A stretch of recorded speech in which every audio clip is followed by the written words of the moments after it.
Lahan kembar, bahwa keduanya itu diciptakan Allah di dalam rahim. Ya, karena memang Al-Quran tidak pernah menceritakan ada penciptaan manusia di luar rahim, itu tidak ada. Silahkan disebutkan di ayat mana Allah menceritakan itu, sama sekali tidak ada. Yang digambarkan itu adalah semua manusia berasal dari tanah, ya, diantaranya turab. Turab itu berubah menjadi ovum dan sperma, kemudian menyatu menjadi alaqah, menjadi mudghah, dan seterusnya menjadi manusia. Ya, itu sudah kita bahas di episode yang sebelumnya. Maka Al-Quran menceritakan bahwa penciptaan laki-laki dan perempuan itu sesungguhnya semuanya berasal di dalam rahim, berasal dari satu sel, ya, yang disebut sebagai nafsun wahidah, sel yang tunggal yang kita kenal secara ilmiah itu sebagai stem cell.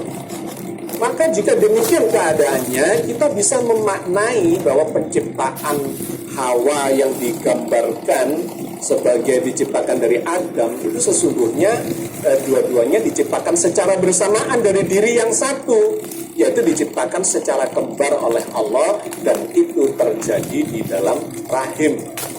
Dari diri yang satu, dari stem cell itulah kemudian membelah, ya, sebagiannya, separuhnya menjadi sel telur, separuhnya menjadi sperma, dan kemudian dipertemukan di dalam rahim membentuk mekanisme penciptaan kembar. Bagaimana itu terjadi?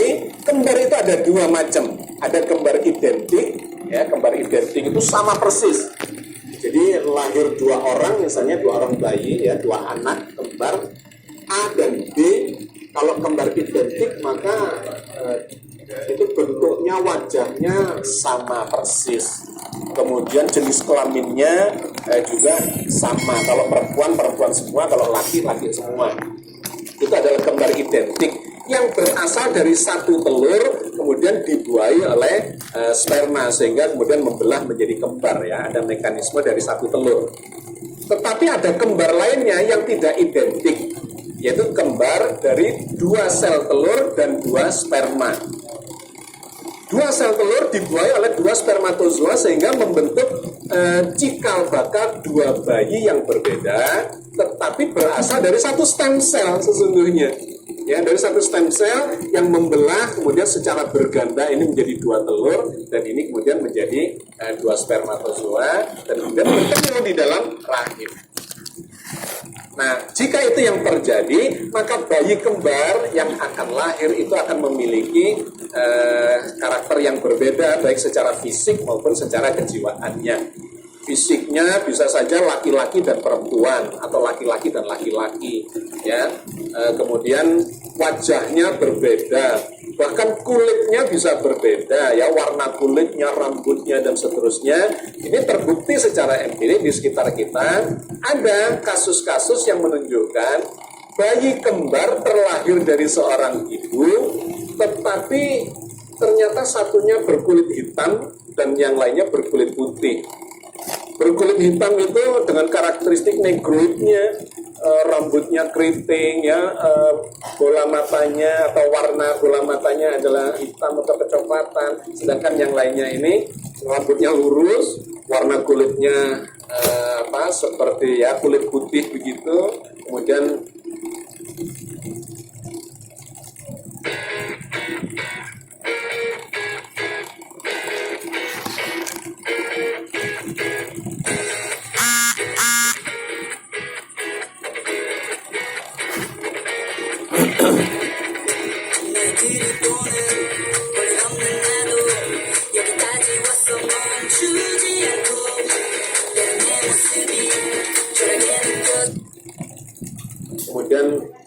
matanya kebiruan dan sebagainya. Sama sekali berbeda. Kenapa? Karena memang berasal dari sel telur yang berbeda. Nah, sangat boleh jadi itulah yang terjadi pada Adam dan Hawa. Dilahirkan secara kembar, dan kemudian mereka nantinya menjadi suami istri. Dan menariknya, ya, data sejarah menunjukkan anak-anak dari Adam dan Hawa itu juga terlahir kembar semuanya. Qabil dengan kembarannya, Habil dengan kembarannya, dan seterusnya, yang kemudian mereka dikawinkan secara silang. Kembarannya Qabil dinikahkan dengan kembarannya atau dengan Habil, sedangkan kembarannya Habil dinikahkan dengan Qabil, dan seterusnya. Ya, itu dalam cerita yang lain. Tetapi saya ingin menunjukkan bahwa melihat keadaan ini, ya, maka sangat boleh jadi sesungguhnya memang Adam dan Hawa itu tercipta dari satu diri yang kemudian membelah, ya, secara kembar di dalam rahim. Dan kemudian ketika mereka menghasilkan keturunan, maka keturunannya memang orang-orang kembar itu akan cenderung juga melahirkan bayi yang kembar-kembar. Karena itu terkandung di dalam kode genetikanya, ya, di dalam DNA-nya. Ada kecenderungan untuk berketurunan kembar. Jadi sahabat sekalian, itulah rekonstruksi yang bisa kita lakukan dalam sudut pandang ilmiah. Bahwa Adam dan Hawa itu sangat boleh jadi dilahirkan secara kembar. Bukan berarti Allah itu tidak bisa menciptakan Hawa dari tulang rusuk Adam. Ya, kita sudah membahas ini di cangkir tasawuf. Apapun yang Allah kehendaki, ya, jika Allah menghendaki, apapun itu bisa terjadi, iya. Tetapi kan kita tidak tahu apa yang dikehendaki oleh Allah. Maka bukti atas kehendak Allah itu muncul dalam dua sumber. Yang pertama adalah kitab suci. Ya, kita harus menemukan ceritanya di dalam kitab suci. Kalau di sana disebutkan dan kemudian ya secara apalagi detail, maka ya itulah yang dikehendaki oleh Allah. Dan yang kedua, ada bukti empirik yang terjadi di sekitar kita, sehingga kita bisa menceritakan secara ilmiah. Nah, tentang penciptaan Hawa yang dari tulang rusuk Adam itu tidak mendapatkan landasan dua-duanya. Di dalam kitab suci Al-Quran nggak ada, dan di dalam penjelasan ilmiahnya juga nggak ketemu. Bagaimana seorang manusia bisa diciptakan dari tulang, ya, dari tulang rusuk Adam? Apakah tulang rusuknya Adam itu kemudian berkurang satu misalnya? Itu tidak ketemu. Data ilmiahnya nggak ada, penjelasan ilmiahnya juga tidak bisa diberikan, tidak diketemukan. Maka saya kira kita tidak bisa menjadikan itu sebagai rujukan untuk menyimpulkan bahwa Hawa, ya, istri Adam itu diciptakan dari tulang rusuk Adam. Yang lebih masuk akal secara dalil maupun secara ilmiah adalah Nabi Adam dan Hawa itu diciptakan secara bersamaan, ya, secara kembar dari sumber yang sama, yaitu dari stem cell, dari nafsun wahidah. Nah, kalau yang itu mendapatkan landasannya baik dari dalam Al-Quran maupun dari penjelasan secara ilmiah. Di dalam Al-Quran diceritakanlah bahwa semua laki-laki dan perempuan yang banyak ini di permukaan bumi ini semuanya berasal dari diri yang satu. Apa diri yang satu itu? Yang bisa membelah, berpasangan, dan kemudian menjadi sumber penciptaan atau munculnya laki-laki dan perempuan yang banyak itu. Maka secara ilmiah kita menemukan bahwa itu adalah stem cell. Oke ya sahabat sekalian, jadi saya kira kita sudah menemukan pijakannya secara kuat, secara dalil maupun secara ilmiah tentang penciptaan Adam, dan lebih khusus lagi adalah penciptaan Hawa yang bukan berasal dari tulang rusuk, melainkan diciptakan secara kembar bersama dengan Nabi Adam di dalam rahim.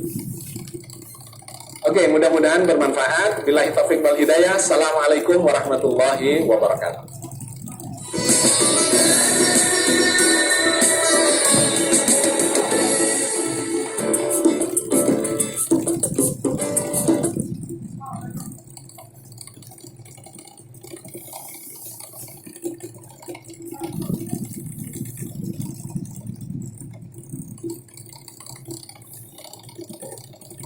Jadi menteri, ya, yang ada bukan nambah teman yang deket aja kabur.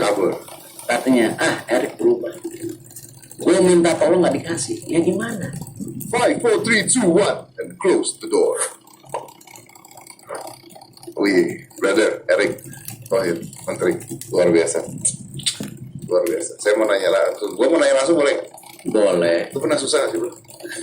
Sering lah. Enggak, kan Anda menteri yang salah satu menteri yang paling kaya. Pernah susah nggak gitu? Jujur, nggak pernah. Nggak pernah gimana? Jualan biji karet kalau nggak susah.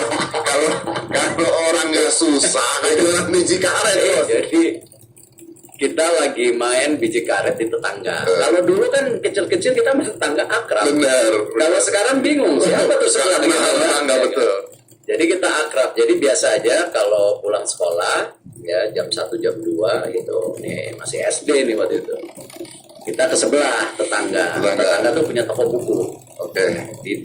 Di rumahnya kan dulu di depan pasar Tebet Timur kita. Jadi kita main ke sebelah, main biji karet, main cupang, ikan cupang. Dulu kan begitu mainnya. Ya kan? Sekarang ikan cupang Main dulu dia apa? Tak kadal tau nggak? Yang bambu dipukul terus pukul begini ya. Tiba-tiba ada bapak-bapak. Emang udah sore. Dagang, bawa biji karet, dagang biji karet. mau beli biji karetnya gitu kan. Kita bilang, wah kita berempat nih, kasihan juga nih bapak, ini benar-benar sekilas gitu. Tapi di lain pihak, wah kalau dibeli semua, ini saya bilang sama teman-teman, Wah gila. terus kalau dibeli semua mungkin lebih murah nih, kita bilang kita bisa main seminggu. Ini anak kecil umur 10 waktu itu Belinya bulk. iya kan. wholesaler. Terus teman-teman, wah benar juga, yaudah pecahin celengan. Nah dulu kan celengannya masih harus dipecahin atau dibuka ya kan. Nah udah kumpulin, Pak tunggu ya Pak. Pokoknya kita masing-masing kan rumah tetangga semua tuh. Ngumpulin duit ya. Main, ya kan? Besoknya main lagi. Udah 4-5 hari tangannya sakit. Kan diaduk terus. Iya, betul. Udah bosan ya kan? Nah, Iya benar. terus akhirnya kalau nggak salah Sabtu waktu itu. Sabtu kan kita masih sekolah dulu. Kita bilang, udah kita jual lagi sisanya. Ya kita jual idenya. Enggak, kita jual. Lu jual ke sekolah lain? Kita jualan di depan sekolah. Jadi kita bagi, karena berempat kita bagi 2. Lu di pintu situ, kita pintu sini. Gitu. Benar demi Allah. Benar ya? Kita jualan, ya kan? Ya akhirnya pokoknya intinya laku lah. Nggak habis tapi laku. Nah ya udah kita bilang, Bentar nih lu untungin nggak? ya pastilah. Bilang oke, sebagian kita masukin ke celengan lagi, nah, sisanya kita beli somai. Kan begitu. Masih kecil. Zaman dulu tuh kita main biji karet tuh nggak ada mainan ya. Itu kan bodoh banget tuh. Itu tuh bener-bener biji karet diadu yang pecah siapa gitu. Iya kan memang waktu itu semua permainan lebih fisikal. Iya bro, tapi itu kan Belum ada yang, kita baru main Atari umur berapa? SMP ya. Atari, Space Invaders. Iya. Iya kan, Gini-gini iya doang. kan, nah ya umur berapa? Tapi pada saat itu main Atari juga biji karet tetap dimain. Udah enggak. Atari itu kalau nggak salah udah SMP. Iya SMP ya. Jadi biji karet udah hilang dengan sendiri. Gue inget banget biji karet diisi semen soalnya. Iya. Tapi memang dia berubah sih. Memang tiap generasi itu berubah. Lu masih main Yang mana tuh ya? keong di game-game? Oh tahu, yang perlombaan dikasih rel, keongnya yang kakinya banyak tuh. Iya masih lah. Ya coba kayak ikan cupang, Iya. kan kejam juga dimasukin diaduk. Nah emang ya tapi menurut saya itu yang juga